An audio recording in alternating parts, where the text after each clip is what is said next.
We're now joined from Cairo by Al-Ahram Weekly Managing Editor Khaled Dawood. Thank you, sir, for joining us. Thank you, Riham, for having me. Firstly, let's start off by asking, how do you view Trump's announcement about an important and major development soon to occur in the Middle East? Well, I think it's a reflection of the events that we've seen at the General Assembly over the past week and the state of isolation that Israel is clearly suffering, with more and more countries recognizing the independence of the Palestinian state.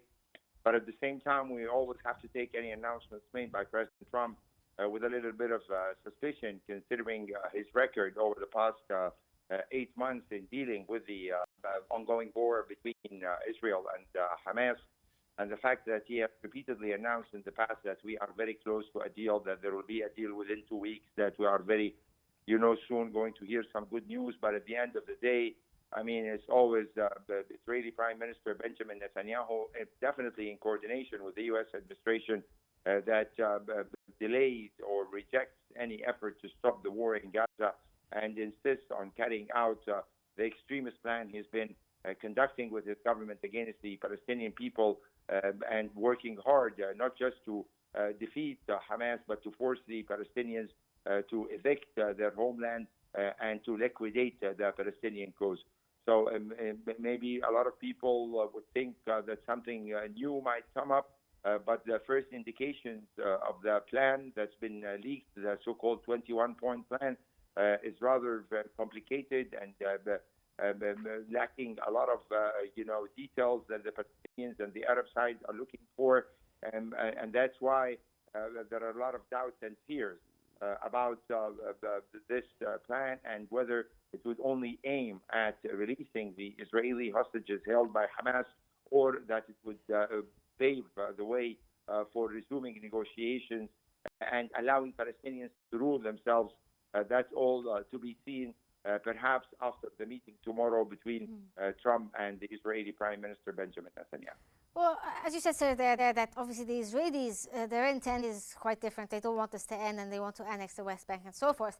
But do you believe that maybe the Arab influence could somehow help us reach or approach the official announcement of an end of the war in the Gaza Strip, especially given that Trump's rhetoric now has slightly changed, where he said he won't allow Israel to annex the West Bank, for instance?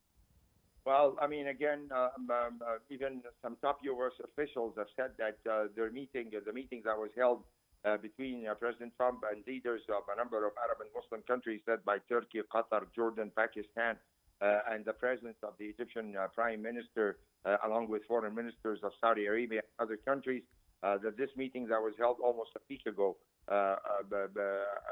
has relatively changed the stance of the U.S. president and the positions that he's adopting.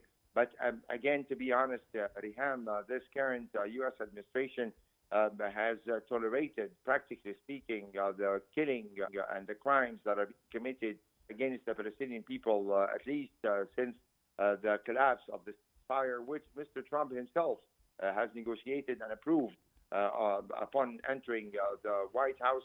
And even the statements that were being made by top officials, such as Secretary of State Marco Rubio, gave the indication that there is full coordination between Israel and the United States when it comes to the decision to retake control over Gaza City, causing tremendous suffering of the Palestinian population and killing hundreds over the past few days only. That this is basically important, and that it should be tolerated, because that would be the way to liquidate Hamas. So, I mean, again, for 8 months, and even during the speech that President Trump delivered during the General Assembly last Tuesday, there was no indication that Trump even recognizes the Palestinian people as people with equal rights.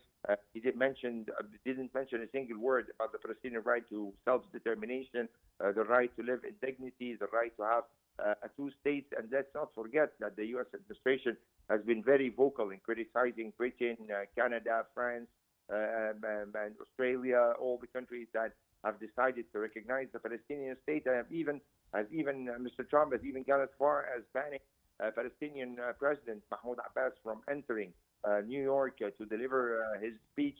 So, I mean, again, there is a lot of coordination, a lot of agreement between Trump and Netanyahu that makes a lot of people doubt the effectiveness of this plan or the readiness of U.S. President Trump to practice enough pressure on Israeli Prime Minister Benjamin Netanyahu. I know you're not very optimistic there. I mean, you're not optimistic about the outcomes of the Trump-Netanyahu meeting for tomorrow.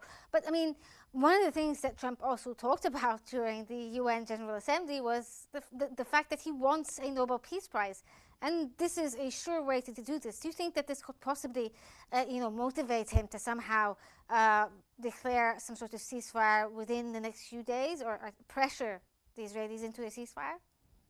Well, I mean, the problem, to be honest, Shaham, is not just about the ceasefire. I mean, it's what happens in the day after, and whether this ceasefire is an introduction for the full Israeli withdrawal from Gaza Strip and a step towards resuming peace talks on the basis of a two-state solution, which, of course, includes the West Bank and occupied East Jerusalem, or it's just an attempt, again, let's not forget that in all his recent statements that were being made by Trump, he always refers that we have not to forget October 7th, that the Hamas has to be eliminated. So, again, and the fact that, the United States and Israel have jointly carried out the military strike against Iran, and even when the Israelis carried out their own attack against Hamas leaders in Qatar, there were many reports that the Americans and the American administration were, President Trump personally was informed in advance,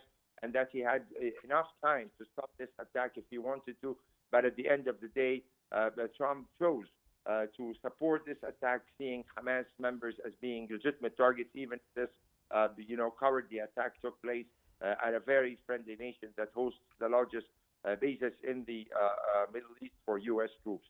So, I mean, I'm just judging by the record of Trump during his first administration between 2017-2021, when he recognized the occupied East Jerusalem as the capital of Israel, recognized the annexation of the Golan Heights, and after he came back 8 months ago, he continued this rhetoric that repeats exactly what Israel has been saying about Hamas using the civilians as human shields and all the other lies, to be honest, that the entire world has rejected clearly by, if we judge by the number of countries that have recognized the state of Palestine. And if I might just conclude that, I mean, more and more people are totally convinced that, practically speaking, it's going to be very difficult to reach a ceasefire and a permanent agreement as long as Israeli Prime Minister Benjamin Netanyahu remains in office. Netanyahu sees this war not just as against Gaza, he sees it as a chance to redraw the order in the Middle East and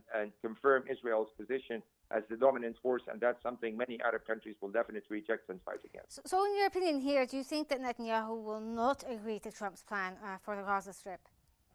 I think he will delay. I think he will always try to find excuses. I think he's going to use the card of his extreme right-wing allies, such as Ben Gvir and Bezalel Smotrich, the finance minister and the national security minister, have already started threatening that if he accepts the Trump plan, they are going to, lead to the fall of this government. He might come up with some new attack somewhere that might change the calculations again.